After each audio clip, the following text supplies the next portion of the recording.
Hello guys, magandang araw sa inyo. Tayo ay magpatahoro ng tubig dahil maliligo ako. Huy!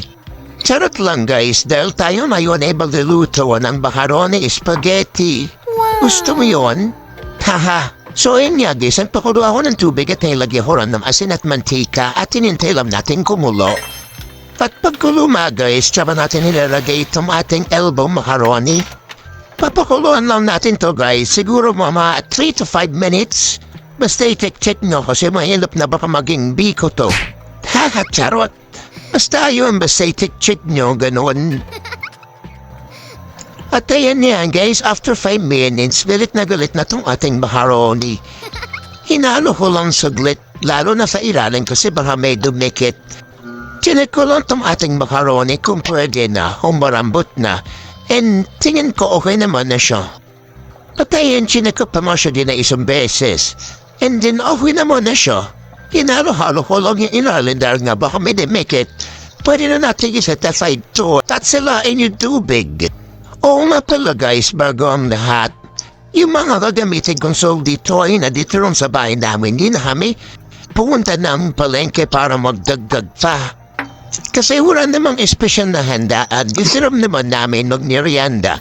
Kaya ito na lang naisip ko. Baka kasi may mag-comment dyan, bato lang ganito, bato lang ganyan. Ay nako, charot. So ayun na pa nito ko ng mantika at nagisa ko ng bawang sibuyas. After niyan, may tira pa kaming corned beef, ito yung gagamitin ko imbis na giniling. So basically, para lang tayo na niluto na spaghetti dito, yun nga lang, macaroni ang ginamit ko. So ayan, lilisahin ko lang tong ating corned beef. And after kong gisahin yan, isusunod natin tong ating hotdog. 3 tiraso lang yan guys, hiniwa-hiwa ko lang yan ang ganyan. Ito'y na bahala tumingin ha, charot. So ayan, ginisa-gisa ko lang yung ating corned beef at hotdog hanggang sa'yo, charot. Siyempre hanggang maluto. After nito guys, isisunod natin ilalagay ang ating spaghetti sauce. Dahil hindi yun magiging spaghetti kung walang ganto-ganto. Tama? Haha, charot. Sinimot na talaga ho. Pero gusto yung paniyalagyan para ng tubig. Di ko nang alam, pero ako hindi na. Okay na to, charot. So yun, haluin natin guys at papahulaan natin sa saglit. Halo-haloin din natin sa ilalim guys dahil minsan dumidikit to lalo pag hindi na-stick yung lutoan natin. Lutuin lang natin to sa mahinang apoy guys dahil mahirap na ba masunog yung ilalim. And after kong imekos-mekos guys, ilalagay ko na nga itong ating counting cheese.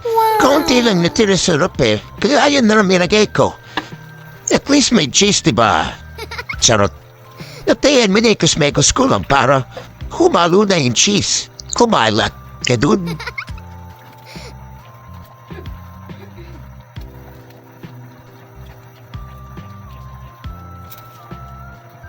Ayan, after kong mapagod sa pambekos-mekos, titiplanan natin ang asin. Depende na yun sa panlasa nyo. Paminta.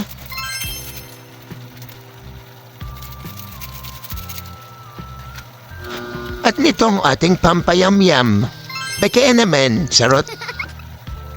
Haluin na ulit natin hanggang sa mag-welcome combine ang ating mga pampalasa. Pagkatapos no, anong gagawin? O ano, siyempre titikman.